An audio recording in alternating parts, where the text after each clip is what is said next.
नमो अर्हन्ताणं नमो सिद्धाणं नमो आयर्याणं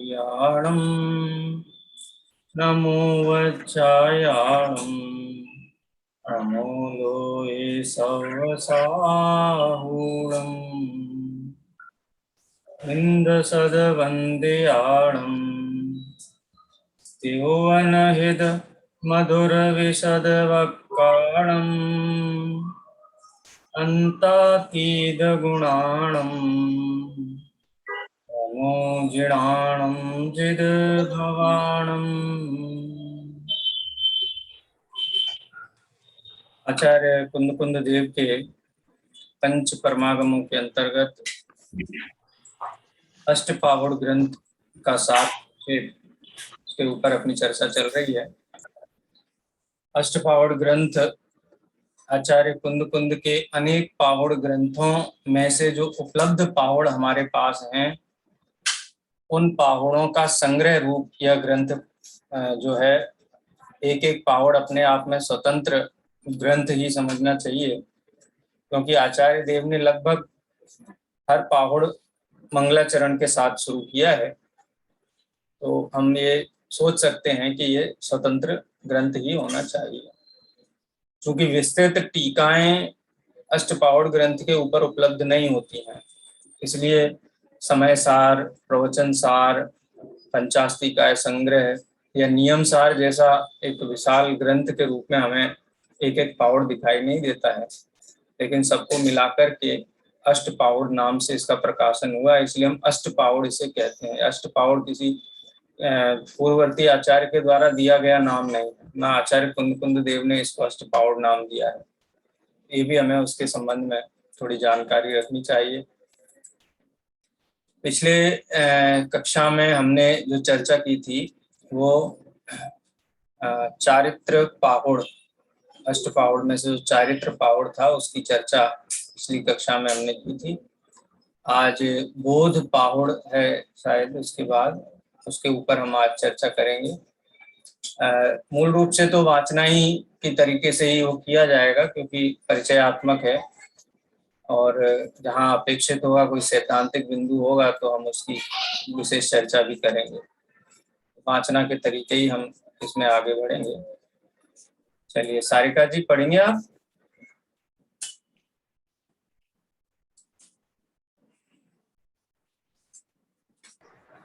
हाँ भैया पढ़ रहे हैं। हाँ जी पढ़िए। बोध पाहुड़ 62 गाथाओं में निबद्ध इस पाहुड़ में प्रतिपादित विषय वस्तु को आचार्य देव ने 11 स्थानों में विभाजित किया है, जो क्रमशः इस प्रकार है: आयतन, चैत्यग्रह, जिन प्रतिमा, दर्शन, जिन बिंब, जिन मुद्रा, ज्ञान, देव, तीर्थ, अरहंत, प्रव्रज्या।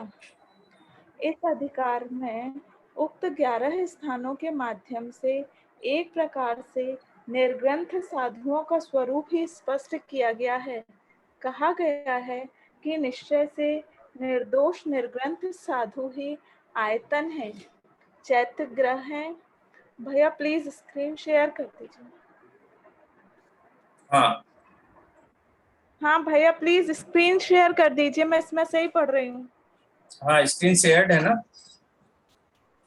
हाँ वो दिख नहीं रहा था मुझे। चैत्यग्रह है, जिन प्रतिमा है, दर्शन है, जिन बिंब है, जिन मुद्रा है, ज्ञान है, देव है, तीर्थ है, अरहंत है और प्रव्रज्या है।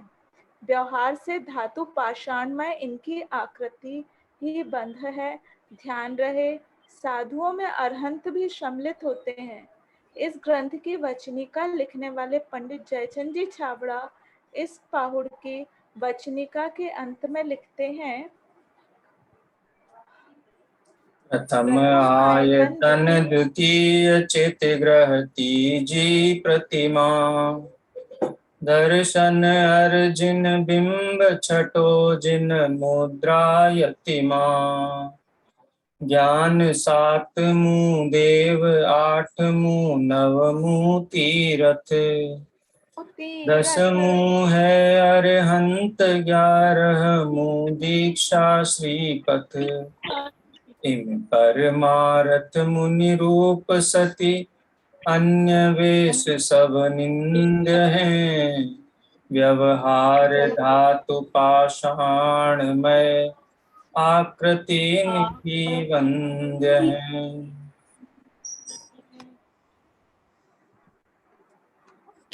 एक मिनट। पहला आयतन। आयतन माने धर्म के साधन, जिन मार्ग में बाह्यंतर संयम के धनी मुनिराज ही आयतन है। उनमें जो श्रेष्ठ हैं, केवल ज्ञानादि सहित हैं, वे सिद्धायतन है। वास्तविक धर्मायतन तो धर्म के धनी मुनिराज ही हैं। व्यवहार से उनके आवास को भी धर्मायतन कहते हैं। चैत्य ग्रह, जिसमें सुख दुख बंध मोक्ष की चेतना पाई जावे, वह आत्मा ही चैत्य है। षटकाय के जीवों की रक्षा करने वाले संयमी आत्मज्ञानी मुनिराज ही चैत्य ग्रह हैं। व्यवहार से जिनालय को भी चैत्य ग्रह या चैत्यालय कहते हैं। जिन प्रतिमा सम्यक दर्शन ज्ञान चारित्र से युक्त निर्ग्रंथ वीतरागी मुनियों की चलती फिरती जंगम देही जंगम प्रतिमा है और अष्टकर्म रहित अनंत चतुष्टय सहित देह रहित अचल सिद्ध भगवान ही थावर प्रतिमा है। निश्चय से यही वंदने योग्य है। इनकी यथानुरूप धातु पाषाण की प्रतिमा व्यवहार से वंदन योग्य है। दर्शन, सम्यक दर्शन ज्ञानमय संयम रूप सुधर्म ही निर्ग्रंथ मोक्ष मार्ग है। उसे जो बताएं वही दर्शन है। जैसे पुष्प गंधमय है, दूत घृतमय है, वैसे ही जैन दर्शन सम्यक्तमय, सम्यक दर्शन ज्ञान चारित्रमय है। मुनिराज का स्वरूप भी अंतर्वाह में सम्यक दर्शन ज्ञान चारित्रमय है। अतः निर्ग्रंथ मुनिराज ही साक्षात दर्शन जैन दर्शन है। जिन बिंब, कर्मक्षय के कारण शुद्ध शिक्षा और दीक्षा देने वाले आत्मज्ञानी वीतरागी संयमी आचार्य देव ही वस्तुतः जिन देव के प्रतिबिंब हैं, वे ही वंदनीय पूजनीय है। जिन मुद्रा, जो शुद्धात्मा के अनुभवी व्रत तप से समृद्ध हैं, जिन शिक्षा दीक्षा देने वाले हैं, जिनकी मुद्रा इंद्रिय विषयों और कषाय भावों का मर्दन करने वाली हो, संयम में दृढ़ हो, ऐसे आचार्य देव ही वास्तव में जिन मुद्रा हैं। ज्ञान, मोक्ष मार्ग की हेतुभूत शुद्धात्मा ही प्राप्ति ज्ञान द्वारा होती है। अतः मोक्ष मार्ग रूप लक्ष्य को प्राप्त करने के लिए ज्ञान को जानना चाहिए। जिस प्रकार धनुष के अभ्यास एवं बाण से रहित धनुषधारी लक्ष्य को प्राप्त नहीं करता है, उसी प्रकार शुद्धात्मानुभव रूपी धनुष के अभ्यास एवं ज्ञान रूपी बाण से रहित व्यक्ति मोक्ष मार्ग रूप लक्ष्य को प्राप्त नहीं करता। तथा जिस प्रकार धनुष की बाणादि समस्त सामग्री उपलब्ध हो तो निशाना नहीं चूकता, लक्ष्य की प्राप्ति होती ही है, उसी प्रकार मोक्ष मार्ग की यथावत ज्ञानादि सामग्री उपलब्ध हो तो मुनि मोक्ष रूप लक्ष्य से नहीं चूकता, उसे अवश्य प्राप्त करता है। अतः जिनागम के अनुसार ज्ञानियों का विनय करके ज्ञान को प्राप्त करना चाहिए। आठवां देव, जिसका मोह नष्ट हो जाता है, वह देव है। धर्म दया से विशुद्ध होता है और प्रव्रज्या सर्व परिग्रह से रहित होती है। तीर्थ, जिससे तिरे व तीर्थ है, सम्यक व महाव्रतों से शुद्ध पंचेंद्रियों से विरक्त इहलोक परलोक के भोगों की इच्छा से रहित निर्मल आत्मा ही तीर्थ है। अरहंत, सामान्य से समस्त केवल ज्ञानी अरहंत होते हैं, किंतु यहाँ पर तीर्थंकर पद की प्रधानता से कथन किया गया है। नाम, स्थापना, द्रव्य, भाव, इन चार निक्षेपों द्वारा अरहंत का वर्णन करते हुए आचार्य कहते हैं कि जो घाती कर्म और अघाती कर्म के उदय से होने वाले दोषों से रहित और अनंत दर्शन अनंत ज्ञानादि अनुपम गुणों से युक्त हैं, वे नाम अरहंत हैं। निश्चय से गुण स्थान, मार्गण स्थान, पर्याप्ति, प्राण और जीव स्थान, इन 5 प्रकारों से अरहंत की स्थापना अरहंत है। इसके पश्चात 32 से 36 तक की गाथाओं में गुण स्थानादि प्रत्येक में पृथक पृथक स्थापना अरहंत को बतलाया गया है। द्रव्य अरहंत के स्वरूप का वर्णन करते हुए आचार्य कहते हैं कि जरा, व्याधि संबंधी दुखों से रहित, आहार, निहार, मल, मूत्र, श्लेष्म, थूक, पसीना, दुर्गंध, जुगुप्सा और ग्लानि से रहित 1008 लक्षणों से सहित संपूर्ण अतिशय युक्त सुगंधित औदारिक देह अरहंत की होती है। भाव अरहंत तो मद, राग, द्वेष, कषाय आदि मन के विकल्प से रहित अत्यंत विशुद्ध केवल ज्ञान रूप होते हैं। प्रव्रज्या, प्रव्रज्या दीक्षा को कहते हैं। प्रव्रज्या में अंतरंग वाह परिग्रह, कषाय, राग, द्वेष, मोह और प्रारंभ का अभाव होता है। शत्रु, मित्र, निंदा, प्रशंसा, लाभ, अलाभ, तृण, कांचन में संभाव होता है। प्रव्रज्याधारी मुनि शरीर संस्कार रहित और मद, राग, द्वेष से भी रहित होते हैं तथा वे उपशम, शम, दम युक्त होते हैं। उनके मिथ्यात्व आदि भाव नष्ट होकर सम्यक गुण प्रकट हो जाता है। प्रव्रज्या 6 सहनन वाले जीव की होती है। यह सर्व परिग्रह रहित व निर्ग्रंथ स्वरूप होती है। इसमें लेश मात्र भी परिग्रह का संग्रह नहीं होता है।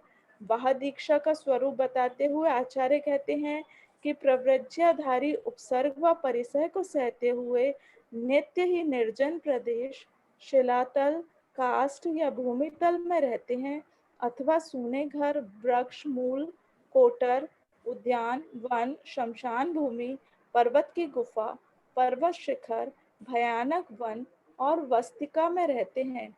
वे पशु, महिला, नपुंसक और व्यभिचारी पुरुष का साथ नहीं करते, अपितु स्वाध्याय व ध्यान से युक्त होते हैं। वे प्रव्रज्याधारी मुनि निर्ग्रंथ, निसंग, निर्माण, अराग, निर्द्वेष, निर्मम, निरहंकार, निर्भय और निराश भाव वाले होते हैं। इस प्रकार जिन मार्ग में कथित सम्यक्त्व से शुद्ध निर्ग्रंथ रूप का स्वरूप संक्षेप में कहने के पश्चात आचार्य देव कहते हैं कि 12 अंगों व 14 पूर्वों के ज्ञाता गमक गुरु भद्रबाहु की परंपरा से जिन देव कथित मुक्ति मार्ग को जानकर मैंने उसे षटकाय के जीवों के हित के लिए कहा है। बस इसका थोड़ा अपन विश्लेषण देख लेते हैं। वैसे तो सरल विषय है, हो सकता है शब्द तो सभी के सुने हुए हैं, इसमें कोई शब्द ऐसा नया नहीं है, लेकिन इन शब्दों के जो मूल अर्थ हैं, आगम के द्वारा परिभाषित अर्थ हैं, उनका शायद किसी को परिचय ना हो। जैसे ज्यादातर जो 11 स्थान बताए हैं, वो 11 स्थान गुरु की अपेक्षा से ही हैं। माने ये गुरु ही ये 11 स्थान रूप है। आयतन कौन है? तो नग्न दिगंबर निर्गंत साधु, वही आयतन है। चैत्य माने होता है आत्मा, जिसमें सुख दुख बंध मोक्ष आदि होते हैं, उसको चैत्य कहते हैं। मूल गाथा है सुहदु बंध मुक्को चेयम अपणो अप्पा, ऐसा एक गाथा है मूल बोध पावड़ में, मूल अष्ट पावड़ की। तो चैत्य माने आत्मा, और जो सम्यक दर्शन ज्ञान चारित्र से निर्मल मुनिराज हैं, वो सम्यक दर्शन ज्ञान चारित्र से निर्मल आत्मा जिस देह में रहती है, ऐसे मुनि का देह है, तो उसी को चैत्य ग्रह कहा है। अथवा उपचार से जो पाषाण और धातु की प्रतिमाएं जो स्थापित की जाती है, वो उपचार से, व्यवहार से चैत्य ग्रह कहे जाते हैं। इसी प्रकार से जिन प्रतिमा के संदर्भ में भी यही बात कही। वास्तव में जिन प्रतिमा तो साक्षात दिगंबर मुनिराज ही है। जिन प्रतिबिंब, जिसको हम कहते हैं ना प्रतिबिंब, तो अरहंत का प्रतिबिंब यदि कहीं देखना है तो नग्न दिगंबर मुनिराजों में ही वो दिखाई देता है। परम वीतरागी हैं, रत्नत्रय के धारी हैं। तो निश्चय से देखा जाए तो वही जिन प्रतिमा है। और अरहंत भगवान जो विराजमान है समोसरण आदि में। और सिद्ध भगवान को भी यह स्थावर प्रतिमा कहा, क्योंकि अनंत साधी अनंत काल के लिए सिद्ध भगवान वहाँ विराजमान है।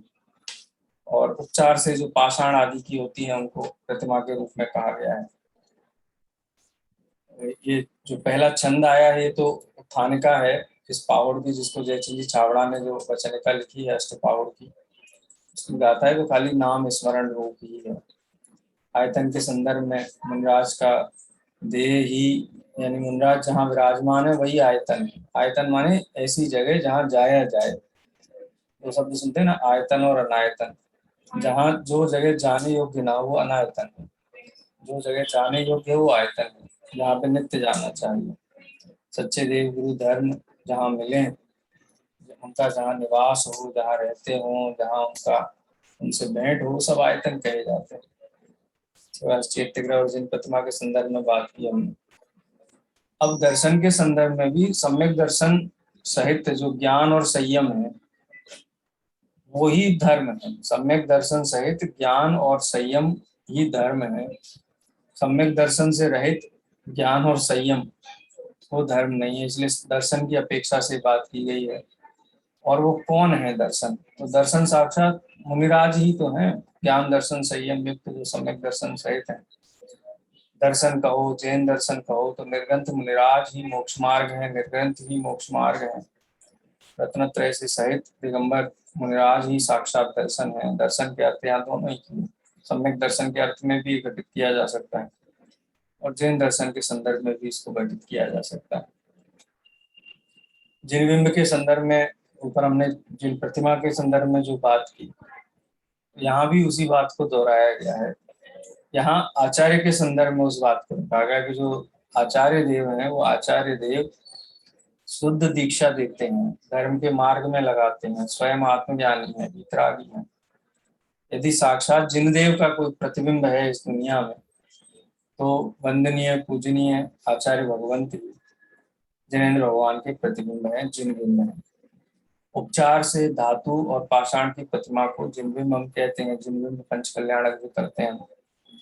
जिन मुद्रा, यहाँ मुद्रा का मतलब ये है कि मुद्रा का मतलब जो भाव भंगिमा है पूरे देह की, उसको हम मुद्रा कह सकते हैं। मुद्रा का मतलब खाली मुख से नहीं होता है, पूरा नख शिख शरीर ही मुद्रा है, जो स्थूल मुद्रा के रूप में हमको दिखाई देती है। वो कैसी मुद्रा है जिनेन्द्र भगवंत की, कि वो मुद्रा व्रतों से और तप से समृद्ध है। सम्यक दर्शन ज्ञान शुद्धात्मा का अनुभवी होना और व्रत तप से समृद्ध है।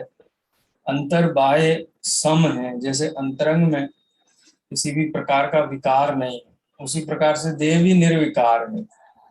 ये जिन मुद्रा साक्षात चलते फिरते दिगंबर मुनिराज ही हैं। क्यों? क्योंकि उनकी मुद्रा से किसी भी प्रकार का विकार, मिथ्यात्व, मिथ्या ज्ञान, मिथ्या चारित्र, ये संसार और संसार मार्ग दिखाई नहीं देता, मोक्ष और मोक्ष मार्ग दिखाई देता है। इस प्रकार से जिन मुद्रा के संदर्भ में बात की गई है, ये ज्ञान के संदर्भ में दृष्टांत के साथ समझाया। यहाँ जो ज्ञान है ना, वो ज्ञान वो वाला ज्ञान नहीं है। कौन सा ज्ञान? ज्ञाता दृष्टा वाला ज्ञान। यहाँ ज्ञान का मतलब है बोध, जो जिनेन्द्र भगवान की वाणी है उसके संदर्भ में बात की गई है। जिनेन्द्र भगवान की दिव्य ध्वनि की चर्चा इसमें विशेष रूप से की गई है। ज्ञान पावर मोक्ष मार्ग की हेतुभूत शुद्धात्मा की प्राप्ति जिस ज्ञान के द्वारा हो, तो भगवान की जो देशना है वही यहाँ ज्ञान के रूप में समझनी चाहिए। जिनको मोक्ष मार्ग रूपी लक्ष्य को भेदना है तो उनके पास शुद्धात्म अनुभव रूपी धनुष का अभ्यास होना चाहिए और ज्ञान रूपी बाण माने भगवान की देशना रूपी बाण भी होना चाहिए। भगवान की देशना और ज्ञानानुभव ये दोनों, कहते हैं ना आगम चिट्ठा तत्व जेठा, वो भेद विज्ञान की दिशा में आगे बढ़ाने वाला है वो ज्ञान, बोध, दिव्य ध्वनि, आगम। तो इसलिए उसका भी सेवन करना चाहिए जो शुद्धात्मा अनुभव और आगम अभ्यास इन दोनों से सहित है, यानी धनुष और बाण दोनों से सहित है। उसकी विधि को समझता है, वो लक्ष्य को अवश्य भेदता है और लक्ष्य से चूकता नहीं है। लक्ष्य क्या है? लक्ष्य है मोक्ष। मुक्ति अवस्था, सिद्ध अवस्था। यहाँ ज्ञान में देशना की मुख्यता से बात की गई है। देव किसे कहते हैं? दुनिया में तो बहुत देव हैं, हजारों देव है, हर कोई कहता है हम देव हैं, एक माम शरणम प्रजा, मेरी शरण में आ जाओ मैं तुम्हें मुक्त कर दूंगा। लेकिन दिव्य देव शब्द है ना दिव्यता से, तो कौन देव है, कौन दिव्य है? कि जिनका जीवन या जिनका आत्मा धर्म दया से विशुद्ध होता है, और प्रव्रज्या, प्रव्रज्या का मतलब दीक्षा होता है, उन्हीं धर्म अंगीकार कर। तो एक प्रकार से यहाँ पे नग्न दिगंबर मुनिराज को ही देव संज्ञा से अभिहित किया गया। अब आप कहोगे कि अरंत सिद्ध को नहीं लिया क्या? अरंत भी देव हैं ही, क्योंकि तो परम गुरु है वो, प्रव्रज्या सहित है, हमने प्रव्रज्या पूर्वक शाबक श्रेणी मान करके और अरंत अवस्था प्रकट की है। तो समझ लो कि बिल्कुल छठे गुरु स्थानवर्ती मुनिराज से लेकर के सिद्ध पर्यंत सभी देव हैं। हमने तो कर दिया देव शास्त्र गुरु, लेकिन वो मुनि भगवंत भी जो दीक्षा सहित हैं वो देववत ही है, देव ही है।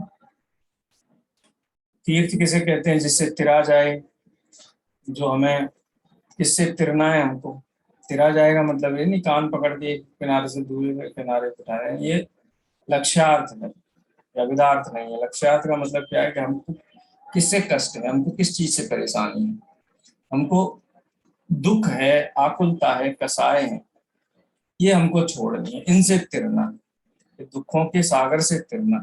तो जो दुखों के सागर से तिरने में जो सबसे बड़ा कारण है वो कौन है? हम कह सकते हैं कि अरंत सिद्ध है, आचार्य उपाध्याय साधु हैं। तो ये तो उपचार कारण है, ये तो अनेक लोगों को मिले हैं, लेकिन सभी तो नहीं तिरे दुखों से, अभी भी संसार में भटक रहे हैं। तो वास्तव में ये तो निमित्त हैं, उपचार हैं। इनके उपदेश से या इनके निमित्त से जो निर्मल आत्मा, उस आत्मा के आश्रय से ही दुखों से पार उतरा जा सकता है। इसलिए आत्मा ही तीर्थ, आत्मा के तीर्थत्व की स्थापना ये 9वें स्थान में की गई है। उसके बाद अरंत के संबंध में चर्चा की गई है। तो फिर जब भी कोई चर्चा की जाती है तो प्रमाण नए निक्षेप आदि से चर्चा की जाती है। अरंत की चर्चा निक्षेपों की विवक्षा के द्वारा की गई है। निक्षेप तत्व सूत्र में हमने पढ़े ही है, नाम स्थापना, द्रव्य भाव, तस्तन्यास, उसकी जो कथन किया जाता है, उसके बारे में जो बताया जाता है, वो इन 4 निक्षेपों के माध्यम से समझाया है, बताया जाता है। तो नाम अरंत कौन है? कि जिनको अरंत संज्ञा प्राप्त है, जिनको हम अरंत कहते हैं, किनको कहते हैं? जो घाती कर्म घाती कर्म से रहित हैं और अघाती कर्मों के उदय के कारण जो दोष हैं, शारीरिक जो दोष हैं, जिनको पिपासा, जरातंक, जन्मातंक, भय, स्मया, ये जो 18 दोष हैं, इन 18 दोषों से रहित जो देह के धारी है वो नाम अरहंत है। क्योंकि देह तो अरंत नहीं है, लेकिन इस प्रकार से परम औदारिक शरीर के धारी, अनंत चतुष्टयवान, ऐसी असमान जाति पर्याय का नाम अरहंत है। उसके बाद स्थापना की अपेक्षा से कौन अरहंत है? चूंकि वो जो नाम अरहंत है उनकी और अनेक प्रकार से चर्चा, मार्गणा के स्थान की अपेक्षा भी हम उनकी चर्चा कर सकते हैं, गुण स्थानों की अपेक्षा से भी चर्चा कर सकते हैं। 13वें 14वें गुण स्थान वर्ती है। मार्गणा स्थानों में गति, इंदी, सुपायु, जो वे कसाय, डाणे या जब हम पढ़ते हैं तो योग, तीनों योग सहित हैं। गति देखा जाए तो मनुष्य गति है। तो इस प्रकार से जो अनंत आदि के संदर्भ में हम मार्गणा, गुणस्थान, पर्याप्ति, प्राण, जीव स्थान माने जीव समाज की अपेक्षा से भी उनको किसी न किसी श्रेणी में रखते हैं। तो उस सभी श्रेणियों की स्थापना अनंत की अपेक्षा से चर्चा की गई है। उसके बाद द्रव्य निक्षेप की अपेक्षा से, तो जो अनंत भगवान का जो स्वरूप है, अब यहाँ नाम अरहंत में किनका नाम अरहंत है इस अपेक्षा से बात थी, लेकिन द्रव्य अरहंत में विवरण वही का वही है, लेकिन वो अरहंत अवस्था किस प्रकार से होती है? हम किसी चीज का एक तो नाम से संबोधन करते हैं और एक स्वरूप की अपेक्षा से बात करते हैं। तो नाम निक्षेप में नाम की मुख्यता से इन चीजों की चर्चा थी, यहाँ स्वरूप की मुख्यता से चर्चा है। तो स्वरूप क्या है अरहंत का? जरा, व्याधि, जो भी ये दुख हैं, देह संबंधी, आहार, निहार, विहार, मलमूत्र, थूक आदि, श्लेष्म, पसीना, दुर्गंध, जुगुप्सा, ग्लानि, और कैसे हैं, उनका और कैसा स्वरूप है, 1008 लक्षणों से सहित हैं। परम औदारिक शरीर है, सुगंधित देह है, ये जो ये सब सब स्वरूप है। इसमें अंतरंग भी हम गर्वित कर सकते हैं, अनंत चतुष्टय आदि से रहते, वो संपूर्ण जो स्वरूप नाम के बाद में जो संपूर्ण स्वरूप अनंत अवस्था का यदि शामिल किया जाए तो द्रव्य निक्षेप में किया जा सकता है। अब यहाँ द्रव्य निक्षेप और भाव निक्षेप में इतना अंतर कर दिया कि द्रव्य निक्षेप में तो शारीरिक विशेषताओं की अपेक्षा से अनंत की चर्चा की, और भाव निक्षेप में उनके जो अंतरंग वीतरागता आदि गुण हैं, वीतरागता और रत्नत्रय अथवा अनंत चतुष्टय आदि जो गुण है उनको भाव अनंत में लिया। लेकिन ये चारों अनंत अलग अलग नहीं है, अलग अलग क्षेत्रों में नहीं पाए जाते हैं, ये एक ही अनंत के चार निक्षेपों की अपेक्षा से मिलता है। मद राग द्वेष कषाय मन के विकल्प से रहित अत्यंत शुद्ध केवल ज्ञान रूप जो है वो भाव अनंत है। इस प्रकार से अनंत के संबंध में चार निक्षेपों की अपेक्षा से चर्चा की है। अंतिम जो 11वां स्थान है प्रव्रज्या का, तो प्रव्रज्या कहते किसे हैं, प्रव्रज्या का स्वरूप क्या है, प्रव्रज्या कैसे धारण की जाती है। जो प्रव्रज्या सहित जीव हैं उनका अंतरंग और बहिरंग जो व्यक्तित्व है वो कैसा होता है, उसकी चर्चा प्रव्रज्या नाम के स्थान में की गई है। और हम जानते ही हैं मुनि भगवंत षटकाय जीवना अनंते सौविधर हिंसा टरी रागादि भाव निवारते हैं हिंसा न था वितवतरी। ये जो 28 मूल गुण उनका अंतरंग बहिरंग व्यक्तित्व को दिखाने वाला जो स्वरूप है वो प्रव्रज्या के अंतर्गत निरूपित किया गया है। भाषा थोड़ी यहाँ अलग हो सकती है। ऐसी प्रव्रज्या को कौन धारण कर सकते हैं, कौन से जीव जो इस प्रव्रज्या को धारण कर सकते हैं, उस अपेक्षा से भी चर्चा की गई है। प्रव्रज्या देते कौन है, प्रव्रज्या का स्वरूप क्या है, उसके संदर्भ में भी यहाँ बात की गई है। प्रव्रज्याधारी मुनिराज कहाँ रहते हैं, किस प्रकार से रहते हैं, ये अधिकार पढ़ते समय कई लोगों को ऐसा लगता है कि वर्तमान में जो मुनि हैं उनकी निंदा की जा रही है, क्योंकि उस आचार्य कुंद देव ने जिस प्रकार से बहुत हम इसको कठोर कह सकते हैं, कठोर शब्दों में मुनि जो जिन लिंगधारी हैं उनका जीवन कैसे होता है, और जो ऐसा जीवन नहीं यापन करते हैं उनके 28 गुण आदि में दोष लगते हैं, उससे दूर रहने का उपदेश भी दिया गया है। तो ये प्रव्रज्या के अंतर्गत ये सारी चर्चाएं यहाँ आती हैं। कहाँ रहते हैं, किस प्रकार से शयन करते हैं, किसका साथ नहीं करते हैं, निरंतर उनको 24 घंटे क्या उनका दिनचर्या रहती है, उनका व्यक्तित्व कैसा होता है, उनकी निर्ग्रंथता, निस्संगता, मान रहितता, राग रहितता, द्वेष रहितता, ममकार न होना, अहंकार न होना, सर्व प्रकार के भयों से रहित होना, निराशा से मुक्त होना।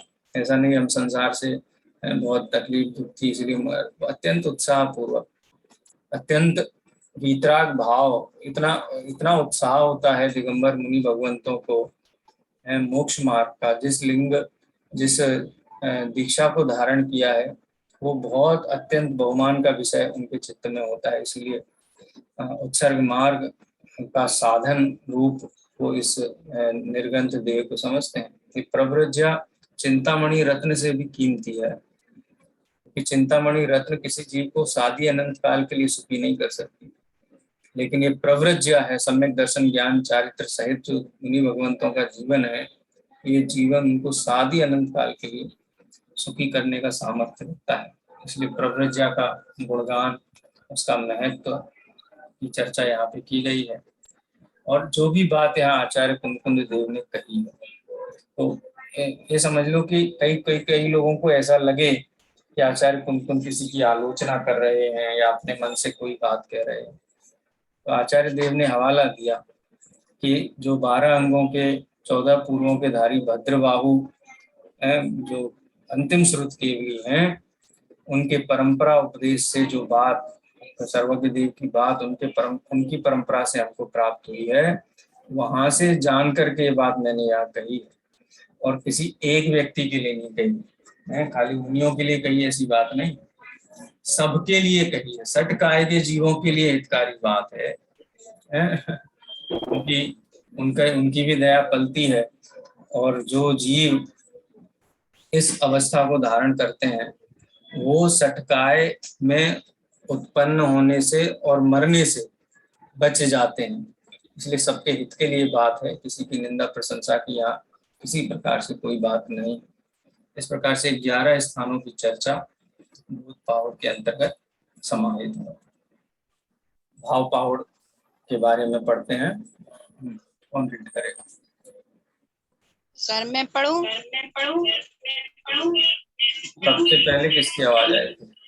ये इको हो रही है आवाज किसी की? ममता जी आप पढ़ो। सर जी हाँ भाई। भाव पाहुड़ 165 गाथाओं में निबद्ध इस पाहुड़ में भाव शुद्धि पर ही विशेष बल दिया गया है, क्योंकि गुणदोषों का मूल प्राण भाव ही है। बाह्य परिग्रह का त्याग भावों की शुद्धि के लिए ही किया जाता है, परंतु रागादि रूप आभ्यंतर परिग्रह के त्याग बिना बाह्य त्याग निष्फल ही है, क्योंकि अंतरंग भाव शुद्धि बिना करोड़ों वर्ष तक भी बाह्य तप करे तब भी सिद्धि नहीं होती। अतः मुक्ति मार्ग के पथिकों को सर्वप्रथम भाव को ही पहचानना चाहिए। हे आत्मन, तूने भाव रहित निर्ग्रंथ रूप तो अनेक बार ग्रहण किए हैं, पर भावलिंग बिना शुद्धात्म तत्व की भावना बिना चतुर्गति में भ्रमण करते हुए अनंत दुख उठाए हैं। नरक गति में सर्दी गर्मी आवास आदि के, त्रिंच गति में खनन ज्वलन वेदना विच्छेदन निरोधन आदि के, मनुष्य गति में आगंतुक अकस्मात वज्रपातादि मानसिक शारीरिक आदि एवं देव गति में वियोग हीन भावना आदि के दुख भोगे हैं। हे जीव, अधिक क्या कहें, आत्म भावना के बिना तू माँ के गर्भ में महा अपवित्र स्थान में सिकुड़ के रहा। आज तक तूने इतनी माताओं का दूध पिया कि यदि उसे इकट्ठा किया जाए तो सागर भी भर जावे। तेरे जन्म मरण से दुखी माताओं के अश्रु जल से ही सागर भर जावे। इसी प्रकार तूने इस अनंत संसार सागर में इतने जन्म लिए हैं कि उनके केस नख नाल और अस्थि को यदि कोई इकट्ठा करे तो सुमेरु पर्वत से भी बड़ा ढेर हो जावे। हे आत्मन, तूने आत्म भाव रहित होकर 3 लोक में जल थल अग्नि पवन गिरि नदी वृक्ष वन आदि स्थलों पर सर्वत्र सर्व दुख सहित निवास किया। सर्व पुद्गलों का बार बार भक्षण किया, फिर भी तृप्ति नहीं हुई। इसी प्रकार तृष्णा से पीड़ित होकर 3 लोक का समस्त जल पिया, तथापि तृष्णा शांत ना हुई। अतः अब समस्त बातों का विचार कर भव को समाप्त करने वाले रत्नत्रय का चिंतन कर। हे धीर, तुमने अनंत भव सागर में अनेक बार उत्पन्न होकर अपरिमित शरीर धारण किए व छोड़े हैं, जिनमें मनुष्य गति में विश्वक्षणादि व त्रिंच गति में हिमपात आदि द्वारा कुमरण को प्राप्त होकर महादुख भोगे हैं। निगोद में तो एक अंतर मुहूर्त में 66,332 बार 36 बार जन्म मरण किया है। हे जीव, तुमने रत्नत्रय के अभाव में दुखमय संसार में अनादि काल से भ्रमण किया है। अतः अब तुम आत्मा के श्रद्धा ज्ञान आचरण रूप रत्नत्रय की प्राप्ति करो, ताकि तुम्हारा मरण कुमरण न बनकर सुमरण बन जाए और तुम शीघ्र ही शाश्वत सुख को प्राप्त करो। अब आचार्य भाव रहित मात्र द्रवलिंग धारण करने के पश्चात हुए दुखों का वर्णन करते हैं। हे मुनिवर, 3 लोक में कोई स्थल ऐसा शेष नहीं है जहाँ तूने द्रवलिंग धारण कर जन्म मरण धारण ना किया हो। ना ही कोई पुद्गल ऐसा बचा है जिसे तूने ग्रहण कर छोड़ा ना हो, फिर भी तेरी मुक्ति नहीं हुई। अपितु भावलिंग ना होने से अनंत काल तक जन्म जरा आदि से पीड़ित होते हुए दुखों को ही भोगा है। हे महायश, अधिक क्या कहें, इस शरीर मनुष्य के शरीर में एक एक अंगुल में 96 रोग होते हैं। फिर संपूर्ण शरीर के रोगों का तो कहना ही क्या है। पूर्व भावों में उन समस्त रोगों के पराधीन होकर तूने सहा है एवं आगे भी सहेगा। हे मुनि, तू माता के महा अपवित्र गर्भ में रहा, वहां माता के उद्दिष्ट भोजन से बना हुआ रस रूपी आहार ग्रहण किया, फिर बाल अवस्था में अज्ञान बस अपवित्र स्थान में अपवित्र वस्तु में लेटा व अपवित्र वस्तु ही खाई। हे मुनि, यह देह रूप घर, मांस, हाड़, शुक्र, रुधिर, पित्त, अतड़ियों, खसिर, रुधिर के बिना आप परिपक्व मल, वसा और पुए, खराब खून, इन सब मलिन वस्तुओं से पूरा भरा है, जिसमें तू आसक्त होकर अनंत काल से दुख भोग रहा है। समझाते हुए आचार्य कहते हैं कि हे धीर, जो सिर्फ कुटुंबादि से युक्त मुक्त हुआ वह मुक्त नहीं है, अपितु जो आभ्यंतर की वासना छोड़कर भावों से मुक्त होता है उसे ही मुक्त कहते हैं। अतः ऐसा जानकर आभ्यंतर की वासना को छोड़। भूतकाल में अनेक मुनि ऐसे हुए हैं जिन्होंने देहादि परिग्रह छोड़कर निर्गंत रूप धारण किया, किंतु मानादिक नहीं छोड़े, अतः सिद्धि नहीं हुई। जब निर्माण हुए तभी मुक्ति हुई। जैसे बाहुबली, मधुपिंगल, वशिष्ठ आदि निदान बस भाव श्रमणता को प्राप्त नहीं हुए, तप किया फिर भी मुक्ति नहीं मिली। द्रवलिंगी उग्र तप करते हुए यद्यपि अनेक रिद्धियां प्राप्त कर लेता है, किंतु क्रोधादि के उत्पन्न होने के कारण उसकी वे रिद्धियां स्वपर के विनाश का ही कारण होती हैं। जैसे बाहु एवं दीपायन मुनि। भाव शुद्धि बिना एकादश अंग का ज्ञान भी व्यर्थ है, किंतु यदि शास्त्रों का ज्ञान ना हो और भावों की विशुद्धता हो तो आत्मानुभव के होने से मुक्ति प्राप्त हुई। जैसे शिवभूति मुनि। उक्त उदाहरणों से स्पष्ट है कि भाव रहित नग्नत्व अकार्यकारी है। भाव सहित द्रवलिंग में ही कर्म प्रकृति के समूह का नाश होता है। हे धीर मुनि, इस प्रकार जानकर तुझे आत्मा की ही भावना करना चाहिए। जो मुनि देहादिक परिग्रह व मान कसाय से रहित होता हुआ आत्मा में लीन होता है वह भावलिंगी है।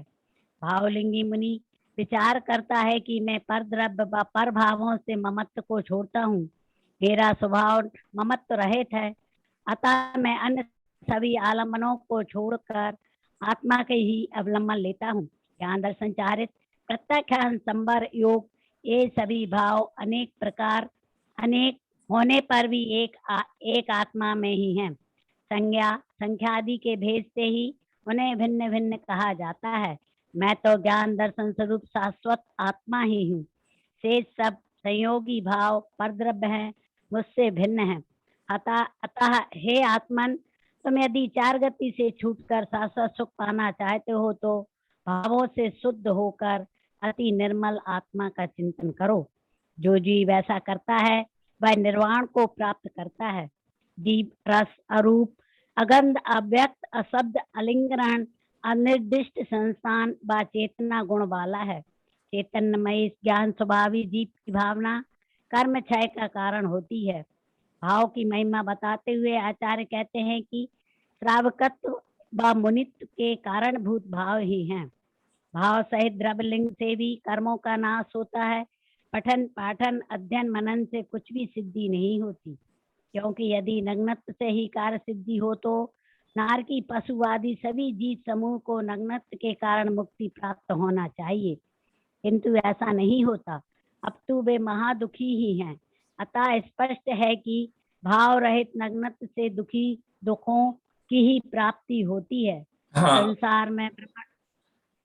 संसार में ही भ्रमण होता है। हाँ, यहाँ पे अपन विराम लेते हैं क्योंकि अभी आगे और भी विवरण है, लेकिन जो निश्चय रत्नत्रय सम्यक दर्शन ज्ञान चारित्राणी मोक्ष मार्ग जो हम कहते हैं, मतलब आप ये समझ लीजिए कि जो विषय हमने मोक्ष मार्ग प्रकाशक के 9वें अध्याय में कहा कि मुक्ति का साक्षात कारण तो सम्यक दर्शन ज्ञान चारित्र ही है,